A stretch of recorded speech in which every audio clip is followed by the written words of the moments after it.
کہ اس نظام کا مثال پانی کی طرح، اس میں جتنا بھی آپ مدھانی چلائیں گے کوئی مکن آپ کو نہیں ملے گا، اگر ملے گا بھی تو وہ سرمایہ دار جاگیردار اور پارٹی لیڈر خود ہی کہے گا۔ صحیح۔ سراج الحق صاحب، آخر میں مجھے یہ بھی بتائیے کہ پی ڈی ایم کی تحریک کے ساتھ ساتھ ہم دیکھ رہے ہیں کہ جماعت اسلامی اپنی ایک الگ تحریک چلا رہی ہے، آپ نے پورے ملک میں جلسے جو ہے وہ جا کے ان سے خطاب کیا ہے، جلسوں کا انعقاد کری ہے جماعت اسلامی۔ آپ کس طریقے سے اپنی تحریک کو دیکھتے ہیں اور پی ڈی ایم کے ساتھ آپ کی تحریک الائن ہوتی ہے یا نہیں الائن ہوتی ہے؟ پی ڈی ایم تو ان پارٹیوں کا مجموعہ ہے جنہوں نے گزشتہ 40-50 سال اس ملک پر حکومت کی ہے۔ ان میں سے کوئی پارٹی بھی ایسی نہیں ہے جن کو لوگوں نے پرکھا نہیں ہے، دیکھا نہیں ہے، اور آج اگر ملک جس دلدل میں پھنس ہے تو اس میں پی ٹی آئی کا کردار بھی ہے لیکن ان کا کردار بھی ہے۔ پھر یہ ہے کہ پی ڈی ایم اور ہمارے درمیان فرق یہی ہے کہ ہم اس بوسیدہ نظام کی تبدیلی کی بات کرتے ہیں، ایک حقیقی انقلاب اور حقیقی تبدیلی کی بات کرتے ہیں، جبکہ پی ڈی ایم چند خاندانوں کے مفادات یا چند اشخاص کے مفادات کی بات کرتے ہیں۔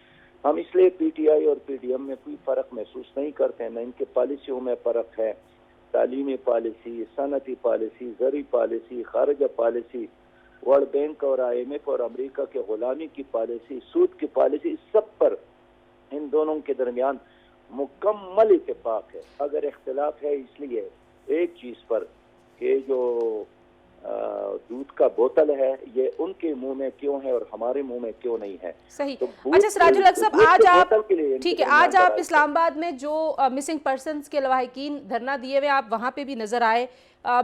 بہت دفعہ یہ نظر آتا ہے کہ سیاسی اکابرین جاتے ہیں وہاں پہ، ظاہر ہے میڈیا سے ٹاک کرتے ہیں، لیکن پھر جو ان کے ساتھ فالو اپ ہونا چاہیے ان خاندانوں کے ساتھ وہ رابطہ اتنا مستقل ہمیں نظر نہیں آتا۔ تو اس حوالے سے کیا سوچ رہے ہیں آپ کہ کیا آپ حکومت سے کوئی اپیل کریں گے، واقعی کوئی رابطے کریں گے ان کی مدد کرنے کے لیے، یا بس آپ نے جا کے ان سے اظہار یکجہتی کرنا تھا وہ کافی تھا؟ بہن، میں وہاں آج گیا اور مجھے بہت افسوس ہوا کہ وہاں مائیں، بہنیں اور بیٹیاں تھیں، ان کے گود میں شوہر بچے بھی تھے، معصوم بچے بھی تھے۔ مجھے تو بہت زیادہ افسوس ہوا، ایک شرمندگی ہوئی پاکستانی ہونے کے ناطے۔ ہم نے ان کے لیے ڈاکٹر کا، ان کے لیے سہولیات کا ممکن انتظامات تو کر لیے ہیں، لیکن سچی بات یہ ہے کہ اس سردی کے عالم میں وہاں کھلے آسمان تلے ان کا ہونا ہمارے لیے باعث شرم ہے۔ باقی وہ دیکھیے وہاں پیپل پارٹی والی بھی گئے، وہاں مسلم لیگ والی بھی گئے، وہاں میں بھی گیا۔ میں نے یہی بات تو کی کہ پی ٹی آئی کے دور میں بھی لوگ غائب ہوتے رہے اور پیپل پارٹی اور مسلم لیگ کے دور میں بھی اسی طرح ہوتا رہا، اور آج اگر اس ملک میں کوئی 7,000 کے قریب لاپتہ لوگ ہیں تو یہ سارے گزشتہ 1,000 دنوں کے نہیں ہیں۔ اس میں ایک بڑا حصہ وہ ہے جو پیپل پارٹی کے دور میں لاپتہ کیے گئے، پھر مسلم لیگ کے دور میں لاپتہ کیے گئے، اور پھر پی ٹی آئی کے دور میں وہی چلا اور وہی سلسلہ اس وقت جاری ہے۔ تو میں سمجھتا ہوں کہ کیسے ہم یعنی مظلوم ہے ہماری قوم کہ رات کو رولاتے بھی ہیں اور خود پھر آ کر روتے بھی ہیں ان کے ساتھ۔ تو انہی تین پارٹیوں نے، پی ٹی آئی، مسلم لیگ اور پیپل پارٹی نے لاپتہ افراد کی تعداد میں اضافہ کیا، اس جرم میں شریک بھی ہے، اور آج وہی چیختے اور چلاتے بھی ہیں کہ کیوں ہو رہا ہے۔ بابا آپ ہی نے تو کیا، مسلم لیگ کی حکومت تھی تو اس کے دور میں بھی ہوتا رہا، پیپل پارٹی کے دور میں بھی ہوتا رہا، اور آپ پی ٹی آئی انہی تمام کاموں کا محافظ ہے۔ تھینک یو سراج الحق صاحب ہم سے بات کرنے کے لیے، آپ کا موقف آ گیا جی، اور ظاہر ہے مسنگ پرسنز کا معاملہ ایک بہت سیریس معاملہ ہے، اور جب تک اس کے ساتھ کوئی فالو اپ نہیں ہوتا، ایک مستقل رابطہ ان خاندانوں کا نہیں ہوتا، اداروں سے اور حکومت سے تعاون نہیں ہوتا، شاید یہ معاملہ اسی طریقے سے لٹکتا رہے گا، اور ہم نے ماضی میں بھی دیکھا مختلف حصوں میں ملک کے اس طرح کے مظاہرے بھی ہوتے رہے۔ بہرحال پروگرام کو آگے بڑھاتے ہمیں جوائن کر رہے ہیں سینیٹر رانا مقبول احمد صاحب جو پاکستان مسلم لیگ نواز کے سینئر رہنما ہیں، نصرت واحد صاحب ہمارے ساتھ موجود ہے، پاکستان تحریک انصاف کی ایم این اے ہیں۔ نصرت اور رانا صاحب آپ دونوں کو میں خوش آمدید کہوں گی، اور تیمور تالپور ہمارے ساتھ تھوڑی دیر میں ہوں گے۔ رانا صاحب، آج ضمنی انتخابات میں ہم نے دیکھا کہ ڈسکا میدان جنگ بنا ہوا تھا، اور وہاں پہ حالات پہلے بھی نظر آ رہے تھے کہ شاید وہاں پہ گڑبڑ ہو سکتی ہے۔ آپ کس طریقے سے دیکھتے ہیں وہاں پہ کس کی ذمہ داری تھی سیکیورٹی کو یقینی بنانا، کس کی ذمہ داری تھی امن و امان کو قائم رکھنا، اور یہ کس کی غلطی ہے؟ کیونکہ ہم دونوں طرف سے ہی دیکھ رہے ہیں کہ بلیم گیم ہو رہا ہے۔ جی السلام علیکم جی، بہت مہربانی آپ کی۔ سراج الحق صاحب کو میں السلام علیکم کہتا ہوں جی. ہمارے دوست بھی ہیں اور ہمارے کولیگ بھی ہیں, ہمارے رہنما بھی ہیں, بڑی اچھی باتیں کرتے ہیں. آج کا جو ایشو ہوا ہے ڈسکا والا, یہ بڑا انفارچونیٹ ہے, چونکہ میری بیک گراؤنڈ بھی لا اینڈ آرڈر کے لحاظ سے جی کافی پرانا میرا ایکسپیرینس ہے ان ایشوز پہ. میں ایکسکلوسیولی اس میں ایڈمنسٹریشن اور پولیس فارمیشن کو ذمہ وار ٹھہراتا ہوں, کیونکہ یہ پولیٹیشین کا یا کسی کا سبجیکٹ نہیں ہوتا, نہ یہ گورنمنٹ کا ہوتا ہے نہ یہ کسی اور کا ہوتا ہے. This is primarily administration and the police command. اگر پولیس کمانڈ واقعی افیکٹو ہے, انہوں نے پلان ٹھیک کیا ہوا ہے اور پریونٹیو ایکشن لیے ہوئے ہیں, they are fully informed and they don't work under any pressure, تو سوال ہی نہیں پیدا ہوتا کہ اس طرح کے انسیڈنٹس ہوں. جب وہ ڈبل مائنڈڈ ہو جاتے ہیں یا کسی پولیٹیکل پریشر میں آ جاتے ہیں یا کسی سے انفلوئنس ہو جاتے ہیں یا اپنی سکلز اور اپنی ڈٹرمنیشن کو پوری طرح امپلوائے نہیں کرتے, تو ایسی صورتحال پیدا ہوتی ہے. ٹھیک ہو گیا. اچھا رانا صاحب, ہم نے یہ بھی دیکھا کہ وہاں سے کچھ ویڈیوز ایسی نظر آئیں کہ جہاں پہ لوگ ووٹ ڈالنے پہ انسسٹ کر رہے تھے, لیکن فائرنگ کے بعد کچھ پولنگ اسٹیشنز کے اوپر ووٹ ڈالنے کا عمل وہ تعطل کا شکار ہوا. تو آپ کو لگتا ہے کہ انتخابات کے جو بھی اب نتائج آئیں گے اس پہ اثر انداز ہوگا یہ سارا آج کا ماحول, کیونکہ پی ٹی آئی تو کہہ رہی ہم کھلے دل سے نہیں, ایسی جو حرکات یا واردات ہوتی ہے اس کے منفی اثرات تو ہوتے ہیں. ایک سکیر پھیلتا ہے, خوف و ہراس پھیلتا ہے. یہ بہت سارے الیکشنز میں ایسا ہوا. جب 1977 کا الیکشن ہوا تو اس وقت ویپن تو اتنے نہیں تھے, لیکن اس طرح کے ہی جو انسیڈنٹس ہوئے انہوں نے ساری بساط الٹ دی تھی. ٹھیک ہے, اس لیے اس کا ضرور اثر ہوا ہے لوگوں کے باہر آنے پہ بھی اور ووٹ ڈالنے پہ بھی. ٹھیک ہے. اچھا, میں اس کا جو امپیکٹ ہماری سیاست پہ ہونا ہے رانا صاحب, میں وہ بھی آپ سے پوچھوں گی. نصرت سے یہ سوال پوچھتے ہیں کہ کس طریقے سے امپیکٹ کرے گی, لیکن آپ کو یہ بھی بتاتے چلیں کہ جو ہمیں اس وقت کی صورتحال نظر آ رہی ہے, ایک تو NA45 جو کرم کا حلقہ ہے وہاں پر بھی ضمنی انتخاب آج ہوا ہے. پھر ڈسکا کا جو NA75 ہے وہاں پر کافی مقابلے کی توقع کی جا رہی تھی. آپ کو یہ بھی معلوم ہے کہ جو عثمان ڈار ہیں معاون خصوصی تھے وہ وزیر اعظم کے, انہوں نے بالخصوص استعفیٰ دیا معاون خصوصی کی حیثیت سے, اور وہ وہاں پہ الیکشن کیمپین میں حصہ لینا چاہتے تھے. اسی طریقے سے جو نواز لیگ کے بہت سارے لیڈرز ہیں ان کو بھی کچھ نوٹسز وغیرہ الیکشن کمیشن نے جاری کیے تھے, تو ماحول وہاں پہ کافی ہیٹ اپ نظر آتا تھا. پھر گجرانوالہ میں بھی ایک نشست خالی ہوئی تھی, اور یہ گجرانوالہ اور ڈسکا کی نشستیں پاکستان مسلم لیگ نواز کی تھیں. انٹرسٹنگلی دونوں جگہوں پہ خواتین ہیں کینڈیڈیٹ. ایک جو کینڈیڈیٹ فوت ہوئے ان کی اہلیہ ہیں, اور دوسری جگہ پہ ڈسکا میں جو افتخار صاحب کا انتقال ہوا تھا ان کی بیٹی کو یہ نشست دی گئی ہے, ان کو پارٹی نے ٹکٹ دیا ہے. تو ہم جو ہے وہ اس پہ کچھ مزید بھی بات کریں گے. ایک ہم بریک لے رہے ہیں, بریک کے بعد جب واپس آئیں گے تو پروگرام کو آگے بڑھائیں گے. جی, کوشش کریں گے کہ اپنے رپورٹرز سے آپ یہ بھی پوچھیں کہ اب گنتی کا عمل کہاں تک پہنچا اور کب تک توقع کی جا سکتی ہے کہ گنتی کا عمل مکمل ہو جائے گا. اسٹے ود اس.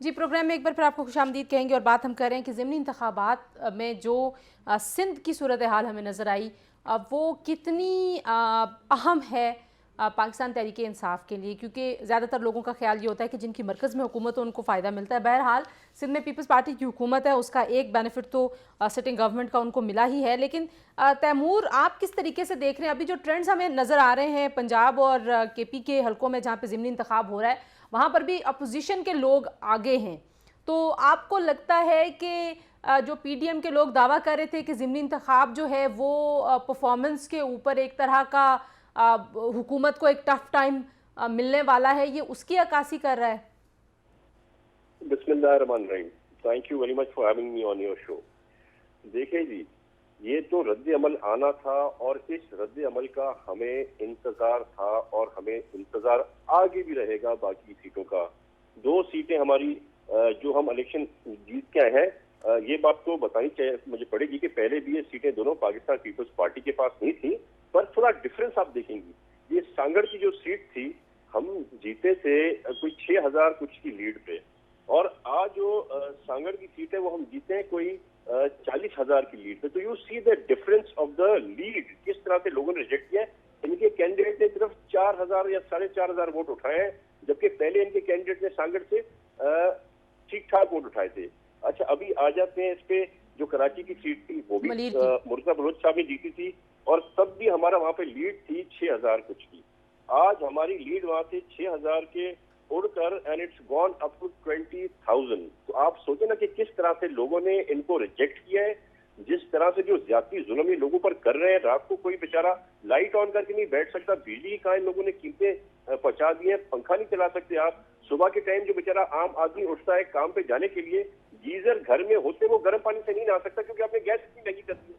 تو یہ سب تو ان پہ آنا تھا نا, کس طرح سے عام آدمی بچوں کی اپنی فیس دے رہے ہیں, جو بدوائیں ان کو مل رہی ہیں, دوائیاں اویلیبل نہیں ہیں, پرائسز آف میڈیکیشن وہ بھی جو آپ کے 97 لائف سیونگ ڈرگس تھے ان کی آپ نے جو پرائس ہے 250% بڑھا دی ہے. تو آپ کو شاید آئی اس ایجنڈا سے ہے کہ آپ آئیں اور آپ جو اس ملک کے لوگوں کو مار دیں, بھوک سے ماریں, بیماریوں سے ماریں. تو یہ تو رد عمل کا ہمیں انتظار تھا, اور ہم چاہتے ہیں کہ جلد سے جلد انشاءاللہ لوکل باڈی الیکشن بھی ہوں, تاکہ یہ 100% پورے کم سے کم سندھ اور پنجاب اور KP کے سے تو وائنڈ اپ ہو جائیں گے میرے خیال سے. نصرت, آپ کس طریقے سے دیکھتی ہیں؟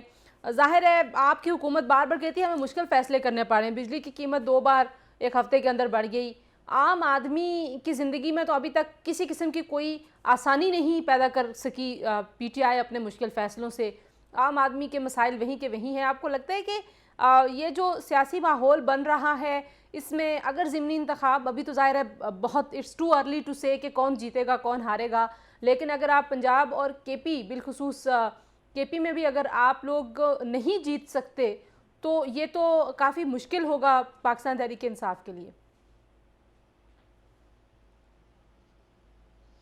جی بسم اللہ الرحمن الرحیم. تنزیلہ بہت شکریہ آپ کا اپنے پروگرام میں مجھے انوائٹ کرنے کا. دیکھیں اس وقت جو سچویشن ہے جس کی بات کر رہے ہیں تیمور صاحب کہ اتنے ووٹ تھے اور اتنے ووٹ لیے, یہ ایکچولی دونوں سیٹیں سانگڑ کی اور کراچی کی, یہ دونوں سیٹیں تھیں پیپلز پارٹی کی. یہ لوگ وہاں سے جیتے ہوئے تھے پہلے, اور دوبارہ بھی ان کو جیتنا تھا, سب کو پتا تھا.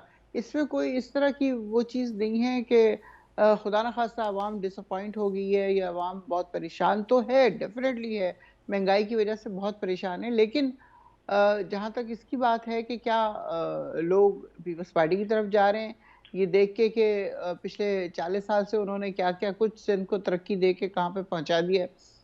ابھی تو ہمیں صرف 2.5 سال ہوئے ہیں, اس پہ اتنا شور اور ہنگامہ اور بلیم گیم چلنا شروع ہو گیا ہے کہ میں حیران ہوں کہ پچھلے 40 سال سے یہ حکومت کر رہے ہیں اور ان لوگوں نے کیا ایسا کر لیا ہے جس کی بیس پہ بندہ کہے کہ بہت بڑا کام کیا ہے.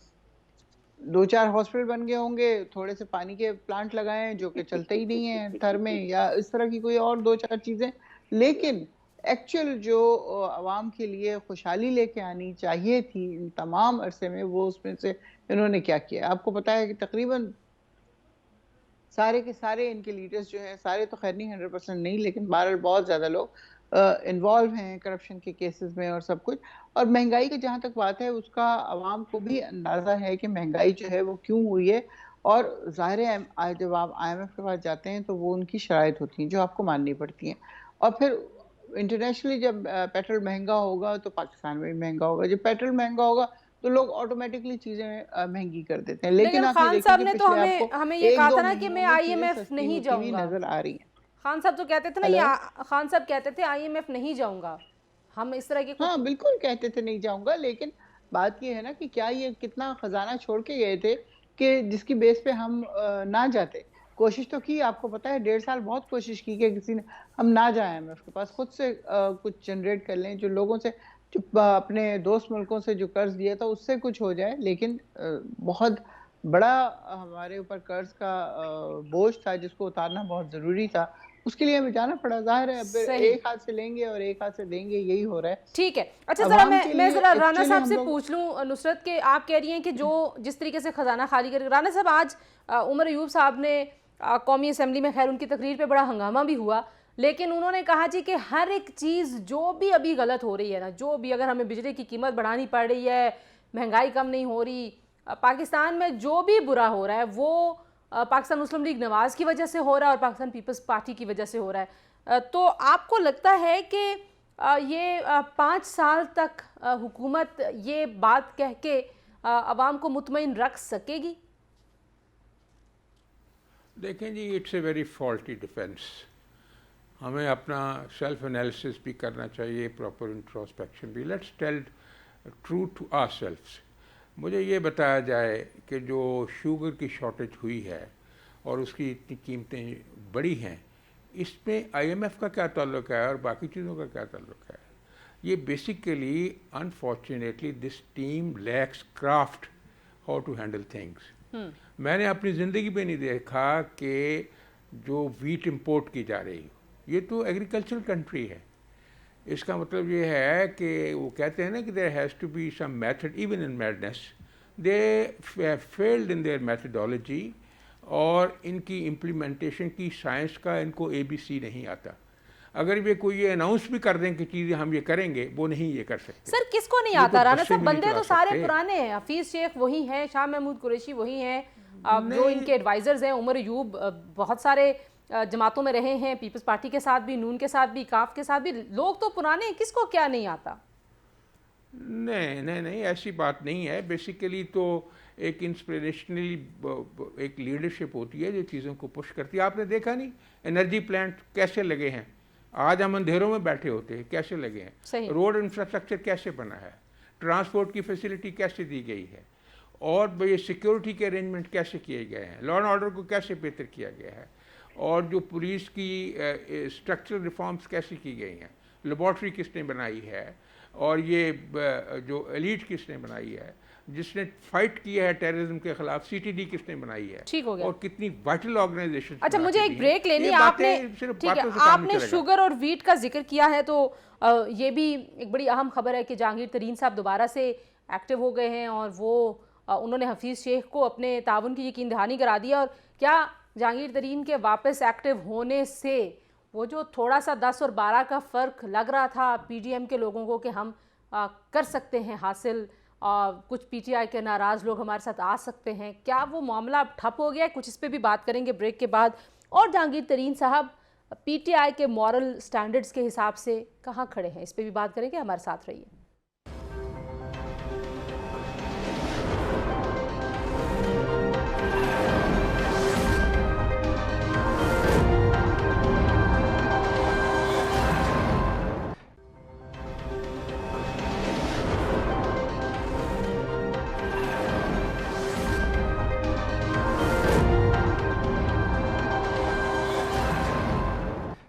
جی پروگرام میں ایک بار پھر آپ کو خوش آمدید کہتے ہیں اور آخر میں ہم بات کریں گے کس طریقے سے سینٹ کے الیکشنز کے اوپر اب جو صدارتی ریفرنس پہ سماعت ہو رہی ہے اس کا امپیکٹ ہوگا.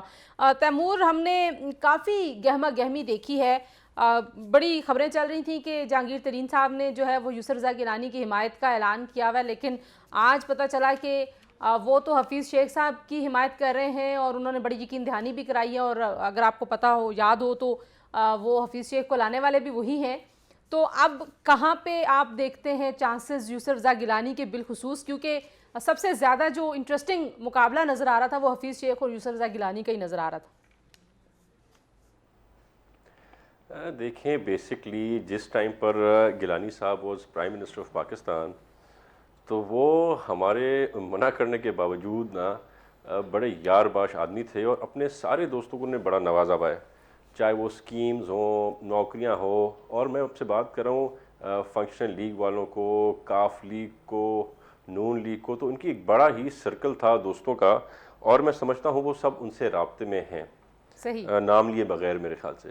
اور ویسے بھی جب آپ دیکھتے ہیں پینل پی ٹی آئی کا تو اس میں آپ دیکھتے ہیں ان کے جو سارے قریبی تھے، وہ خان صاحب کے جو ڈرماٹولوجسٹ ہیں، بوٹاکس ایکسپرٹ ہیں میرے خیال سے، doctor Zarka is in their Senate panel. ان کے جو ہیئر اسپیشلسٹ تھے، بڑا زبردست بالوں کا وہ ٹرانسپلانٹ وغیرہ بھی کرتے رہتے ہیں، ڈاکٹر ہمایوں، وہ بھی ان کے پینل میں آ گئے ہیں. پنکی پیڑنی صاحبہ کی جو دوست ہیں وہ بھی اس پینل میں آ گئی ہیں. آپ کے جو ہے اللہ آپ کا بھلا کرے سلیم خان صاحب، فیمسلی نوٹورسلی نون. جی جی. پر یہ ساری جب ان کی آئی تھی نا سرکل اندر ان کے ناموں کی، تو اس وقت بہت ہی بڑی بغاوت ہوئی تھی پی ٹی آئی کے سارے کارنرز پہ. میرے بہت سارے دوست ہیں پی ٹی آئی میں ایم پی ایز ہیں, ان کے کمنٹس میں بتانا چاہتا نہیں ہوں, نام تو کبھی ڈسکلوز نہیں کروں گا, پر وہ اب تو اوپنلی آ گئے ہیں. ان کے عامر لیاقت نے آ کے ٹی وی چینلز پہ کہا, ان کے اور MNAs MPs channels پہ آ کے کہا ہے, سوشل میڈیا پہ کہا ہے کہ ہم ان کے اے ٹی ایم مشینوں کو نہیں دینے والے ووٹ. تو لہٰذا اتنی زیادہ محنت میں جو شروع میں سوچ رہا تھا یوسف رضا گیلانی صاحب کو کرنی پڑے گی, ایکچولی اتنی محنت ان کو کرنی پڑ نہیں رہی. It's a much simpler game and you will see. بلکہ آپ 3 مارچ کے بعد ایک اور پروگرام رکھیے گا اور اس میں آپ دیکھیں گے کہ بہت سے لوگ ان کے ووٹ دینے آئیں گے ہی نہیں, اور بہت سے ووٹ اپنا دے کے خود خراب کر دیں گے, پر ان کو ووٹ دینے کو they are not ready because of what they are going through. اور جو پریشر ان کے ایم پی ایس کو اپنے حلقوں میں ملتا ہے وہ اپنے حلقوں میں جا نہیں سکتے. ٹھیک ہو گیا. رانا صاحب آپ کے خیال میں کیا صورتحال بننے والی ہے؟ دیکھو جی, یوسف رضا گیلانی جو ہے he is an astute politician and statesman. اس سے زیادہ ایکسپیرینسڈ آدمی پارلیمنٹ میں ہے ہی نہیں. جو ریلوے منسٹر رہا, جو پرائم منسٹر رہا, جو اسپیکر رہا 5 سال, جس کی ورائٹی آف ایکسپیرینس ہے, اور اس کی پاپولیرٹی, اس کی پلیزنٹ پرسنالٹی, اس کا ایکیومن, اس میں کوئی شک نہیں ہے. میں سمجھتا ہوں یہ ملک کی خوش قسمتی ہوگی اگر وہ الیکٹ ہو جائے اور اپنا رول پلے کرے. اگر نہیں الیکٹ ہوتا یہ ملک کی بدقسمتی ہوگی. وہ تو ٹیکنوکریٹ ہیں ایک طرح سے, فنانس کے چلو ایکسپرٹ ہیں, وہ تو بطور ایڈوائزر بھی کام کر سکتے ہیں, کرتے رہیں. لیکن سینٹ جو کہ اپر ہاؤس ہے, دیٹ ہاؤس آف فیڈریشن, اس میں اس طرح کی ڈسٹنگوش پرسنالٹی کا ہونا, that will be a force of strength for the parliament. میرا ویو یہ ہے, اور ہوپ فلی انشاءاللہ دیکھیں اچھا ہی ہوگا. نصرت, لاسٹ کامنٹ آپ سے. جو تیمور کہہ رہے ہیں وہ ہم نے بھی بہت سارے لوگوں کے کامنٹ سنے ہیں کہ ہم نہیں دیں گے ووٹ. کچھ لوگ جو خان صاحب دیکھیں, انہوں نے جو ڈاکٹر زرکا کی اور کسی اور ڈاکٹر کی جو بات کی ہے, میں بالکل بہت زیادہ مجھے آبجیکشن ہے اس بات کے اوپر کہ ان کو بالکل اس طرح کی چیپ بات نہیں کرنی چاہیے. بوٹاکس بالکل ایسی کوئی چیز نہیں ہے جو پرائم منسٹر ہمارے کرتے ہوں. ان کو نزدیک سے دیکھیں تو آپ کو اندازہ ہو جائے گا کہ کچھ نہیں ہے. وہ اور بات ہے کہ ٹی وی پہ یا اسکرین پہ شکل تھوڑی سی ڈفرینٹ آتی ہے. اور ڈاکٹر زرکا بالکل گراس روٹ سے انہوں نے کام کیا ہے اور بہت پرانی ہے وہ. اور باقی لوگ بھی جو ہیں وہ جیسے فوزیہ ارشد ہیں اسلام آباد سے, وہ بھی بالکل گراس روٹ کے لیول سے انہوں نے کام کیا اور سالہ سال سے کام کر رہی ہیں. اس قسم کی باتیں کرنا, دیکھیں ڈاکٹر لیاقت کا میں آپ کو بتاؤں کہ وہ جب انہوں نے جوائننگ دی تھی تب بھی Peoples Party P T I کے اندر سے بہت زیادہ آوازیں اٹھ رہی تھیں. اور پھر جب لاسٹ ٹائم بھی ہماری ووٹنگ ہوئی تھی تو وہ نہیں آئے تھے. اس وقت تو کوئی ایسا ایشو نہیں تھا فیصل واڈا کا, تو وہ کیوں نہیں آئے تھے؟ وہ اپنی چاہتے ہیں کہ شاید میں اس طرح کروں گا تو میری ویلیو بڑھ جائے گی اور مجھے کوئی منسٹری مل جائے گی یا کچھ اس طرح کی چیز. اس طرح لوگ کرتے ہیں. دیکھیں الیکشن سے پہلے, کسی بھی قسم کے الیکشن سے پہلے, چاہے وہ اپنی پارٹی کے ہیں, چاہے الائنس ہیں, چاہے کوئی اور ہے, سب لوگ اس قسم کی باتیں کرتے ہیں تاکہ ان کو جو ان کے فنڈ رکے ہوئے ہیں وہ مل جائیں, یا کوئی اور جو پروجیکٹ ہے ان کا وہ کمپلیٹ ہو جائے, کوئی ان کو امپورٹنس مل جائے, کچھ اور مل جائے. یہ کیش کرانے کا موقع ہے اب اس وقت نصرت صاحب کے پاس. جی, یہی ایک موقع ہوتا ہے جس کے اوپر آپ اپنے آپ کو یعنی کہ بڑے ہی مطلبی قسم کے ایم این ایز ہیں پی ٹی آئی میں, تو پھر خدا نہ خواستہ کوئی ایسی چیز نہیں ہوگی. کیونکہ جب آپ ایک آدمی کو اپنا لیڈر مان لیتے ہیں تو اس کی چوائس کے اوپر ہمیں 100% ٹرسٹ کرنا چاہیے. ہو سکتا ہے کوئی ایسی چیزیں ہوں جو عوام کو نہیں پسند آ رہی, وہ یا لوگوں کو نہیں, جو ورکرز ہیں ان کو نہیں پسند آ رہی, لیکن ان کا ویو, ان کا ویژن زیادہ ہے ہم سے. وہ دیکھ رہے ہیں کہ کیا چیز ہماری پارٹی کے لیے, پاکستان کے لیے بہتر ہوگی, اس لیے وہ چوز کر رہے ہیں اس طرح کے لوگ. اور جب دیکھیں آپ پریشر پڑتا ہے تو وہ چینج بھی کر دیتے ہیں. ایسی بات نہیں ہے, جب لوگ ان کو بتاتے ہیں کہ یہ غلط چوائس ہے تو انہوں نے چینج کیا ہے. آپ کو پتا ہے کہ انہوں نے چینج کیا ہے. تو وہ ایک اسٹبن قسم کے نہیں ہے جس طرح بے نظیر یا زرداری یا نواز شریف کے آگے لوگ بات نہیں کر سکتے تھے, ہاتھ باندھ کے کھڑے رہتے تھے. تو یہ یہاں پہ کم از کم لوگ بات تو کرتے ہیں, ورکرز بات کرتے ہیں. چلیں جی, یہاں سے ایک نئی بحث جنم لے لے گی. نصرت بات کر رہے ہوتے ہیں کہ یہ نہیں ہے, نصرت سے ایسے نہیں ایسے, اور پھر وہ بات مان لیتے ہیں. نصرت تھینک یو. تیمور طالب میں نے ایک بات چھوٹی سی, میں نے ایک چھوٹی سی بات کرنی ہے جی, صرف ایک سیکنڈ کے لیے. میں نے صرف ریکارڈ کی درستگی کے لیے, امیر جماعت اسلامی فرما رہے تھے کہ امیر لوگوں کو سینٹ کے ٹکٹ ملتے ہیں. جو مسلم لیگ ٹکٹ دیتی ہے, کیا مشاہد اللہ خان مرحوم بہت امیر آدمی تھے, اور پرویز رشید بہت امیر آدمی ہے, اور ساجد میر بہت زیادہ امیر آدمی ہے. اس لیے میں ریکارڈ کی درستگی کے لیے کہتا ہوں کہ ٹھیک ہو گیا رانا صاحب، تیمور تالپور صاحب اور نصرت واحد صاحبہ، آپ تینوں کا بہت شکریہ جی. گفتگو آپ نے سنی. سیاسی ماحول کافی گہما گہمی اس وقت ہے، سبھی رابطوں میں ہیں، سبھی ایک دوسرے سے مل رہے ہیں، ناراضگیاں دور ہو رہی ہیں.